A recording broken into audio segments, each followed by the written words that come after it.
Hello మిత్రులారా, మనం ఇప్పుడున్నాము ఆరెగన్ స్టేట్లోని one of the beautiful and one of the wonder of Oregon. అదేందో తెలుసా? Smith rock.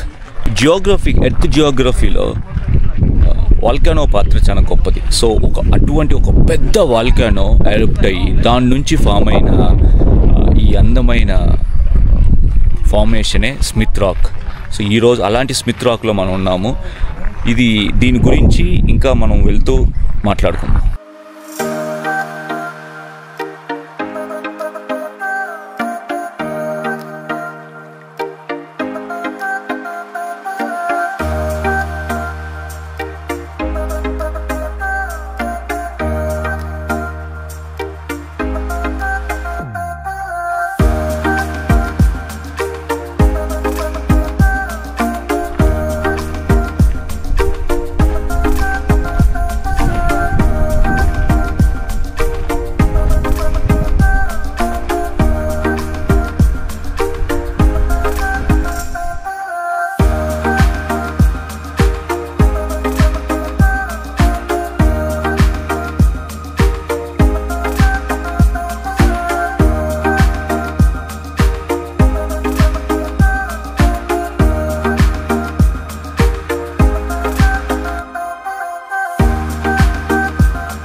మిత్రులారా, ఇప్పుడు కాసేపు సరదాగా దీని చరిత్ర గురించి మాట్లాడుతున్నాం.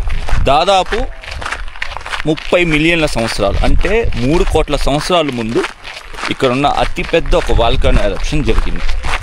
మీకు వాల్కానో ఎరప్షన్ కనుక ముందు చెప్పడానికి ముందు అసలుకి ఈ వాల్కానోస్ ఓవరాల్ ప్రపంచంలోనే దాదాపు 1300 నుంచి 1500, అంటే అరౌండ్ 1500 వరకు ఉన్నాయి.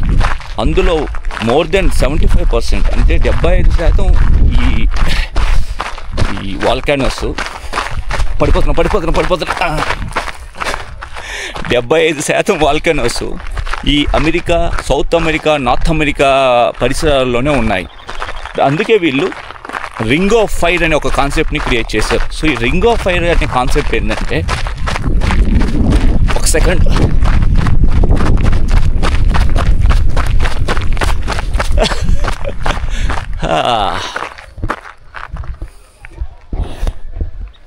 Okay.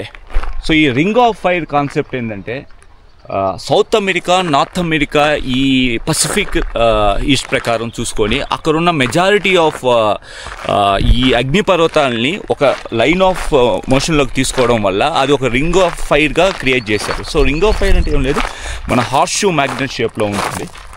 So that is called ring of fire. So back to the point, around 3 కోట్ల సంవత్సరాల ముందు ఇక్కడ ఒక రివర్లో ఎరప్ట్ అయిన volcano. It is one of the biggest and the largest volcano. ఈ ఆరెగన్ స్టేట్, అమెరికా దేశంలోని ఈ ఆరెగన్ స్టేట్లో అది ఒక పెద్ద వాల్కానో ఇప్పటి వరకు జరిగిన వాటిలో. దానివల్ల దాదాపు దాని తర్వాత జరిగిన చాలా వాల్కానోస్ వల్ల ఈ నదిలో ఈ క్రూక్డ్ రివర్ అనే ఈ నది దాదాపు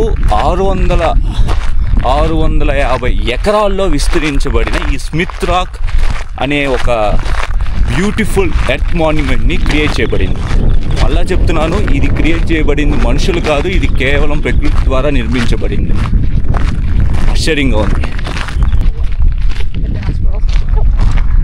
సో మీరు చూస్తాం, ఈ ఎత్తైన దాదాపు 150 మీటర్ల హైట్, ఇంతకుముందు ఇంకా ఉండేది కానీ ప్రజెంట్ అయితే 150 మీటర్ల హైట్.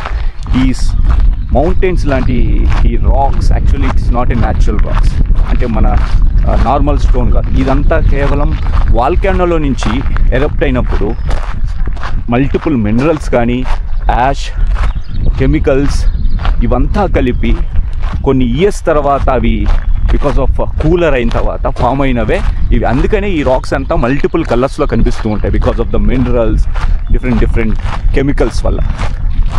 సో డేలో మార్నింగ్ నుంచి ఈవినింగ్ వరకు కూడా బికాస్ ఆఫ్ దిస్ మనం మల్టీ కలర్స్ని చూస్తూ ఉంటాం. ఇక్కడ మార్నింగ్ ఒక కలర్ లాగా ఉంటుంది, ఆఫ్టర్నూన్ ఒక కలర్ లాగా ఉంటుంది. సో దెర్ ఈజ్ నో, అందుకే అంత బ్యూటిఫుల్గా ఉంటుంది ఈ స్మిత్ రాక్ అనేది. సో ప్రతి సంవత్సరం సమ్మర్లో ఈ స్మిత్ రాక్కి వందల్లో వేలల్లో టూరిస్టులు వస్తూ ఉంటారు. అద్భుతంగా ఉంటుంది. ఎస్, మిగతా పార్ట్ ఆఫ్ ద యూఎస్తో పోల్చుకుంటే ఇక్కడ టెంపరేచర్ కొంచెం ఎక్కువనే ఉంటుంది. సో ఈ స్మిత్ రాక్స్ స్టేట్ పార్క్లో దాదాపు 9 నుంచి 10 హైక్స్ ఉన్నాయి, ఈజీ నుంచి కష్టమైనటి వరకు. సో నేను ఈరోజు టైం లేదు, బట్ స్టిల్ మీకు చూపించడానికి మిషన్ రిడ్జ్ హైక్ని అయితే తీసుకుంటున్నాను. ఇది ఒక లూప్గా 4 మైల్స్ ఉంటుంది. చూద్దాము ఎంతవరకు అవుతుందో. యాక్చువల్లీ రాంగ్ టైం వచ్చాం. వీలైనంతవరకు తక్కువ మాట్లాడి మీకు ఎక్కువ సీనిక్ వ్యూస్ని చూపించడానికే ట్రై చేస్తాను. ఓకే, వెనుకున్నాయా అలాంటివి.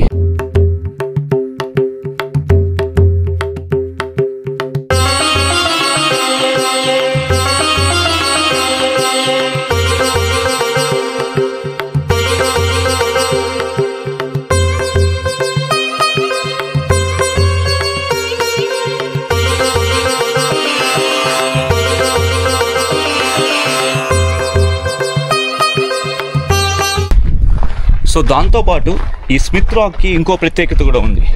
అమెరికన్స్ ఫేమస్ స్పోర్ట్ అయిన rock climbing, mountain rock climbing అనేది ఇక్కడే ఈ స్మిత్ రాక్లోనే పుట్టింది అని చెప్పచ్చు. Birth place of the rock climbing. అందుకనే అమెరికా నుంచి చాలామంది ట్రైన్డ్ నేర్చుకుంటున్న వాళ్ళు కానీ, ఎక్స్పర్ట్స్ కానీ, రాక్ క్లైంబర్స్ వచ్చి ఈ స్మిత్ రాక్ ఈ వీటిల్లో ప్రాక్టీస్ అండ్ అటెంప్ట్స్ చేస్తూ ఉంటారు. అందుకని మనం చూడొచ్చు చాలామంది ఈ బౌల్డరింగ్, ఆ రోప్స్, ఆ మెటల్స్ అలాగే ఉండిపోయాయి. ఇంకోటి ఏంటంటే నేను చెప్పినట్టుగా it is all made up of ash, some minerals. How this is the layers.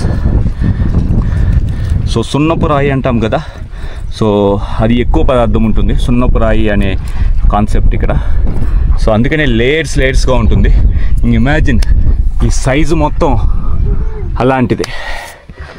పదండి వెళ్దాం, ఇక్కడే ఉండిపోతే అలా. ఒక ప్లేస్కి చరిత్ర ఎంత ముఖ్యమో, చరిత్ర కాకుండా గాసిప్స్, ఊహాగానాలు అంటారు కదా, అలాంటివి కూడా ఆ యొక్క స్థల ప్రాముఖ్యతను పెంచుతాయి. అది మిత్రులారా, స్మిత్ రాక్ ఒక ప్రపంచాన్ని మీకు పరిచయం చేసేయడానికి ట్రై చేశాను. ఈ ప్రయత్నంలో తప్పులు గిప్పులు ఉంటాయి. సౌండ్ నాకు తెలిసి సరిగ్గా రికార్డ్ అవ్వడం లేదనుకుంటాను.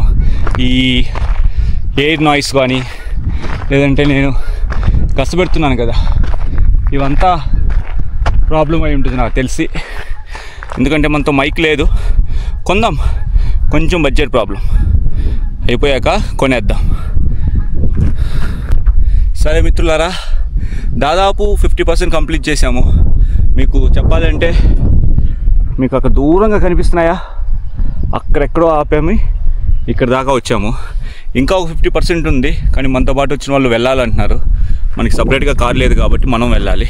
బట్ గుర్తుపెట్టుకోండి, ఆరెగన్ స్టేట్లోనే కాదు, అమెరికాలోనే దీనికి ఒక ఇంపార్టెంట్ ప్లేస్ ఉంది. అండ్ ఈ హైక్ అంత ఈజీ అయితే కాదు, మోడరేట్ టు డిఫికల్ట్ అని చెప్తారు. ఇలాంటి వీడియోస్, ఎన్నో అడ్వెంచరస్ టైప్స్ ఆఫ్ హైక్స్ కానీ, ఇంట్రెస్టింగ్ వీడియోస్ కానీ మీ ముందు తీసుకురావడానికి నేను ఇలాగే ట్రై చేస్తూ, నేర్చుకుంటూ మీ ముందుకు వస్తూ ఉంటాను. నాకు కావాల్సిందల్లా మీ సపోర్ట్. మీకు నచ్చుతుందా లేదా నాకు తెలియాలి కదా, అందుకే ఒక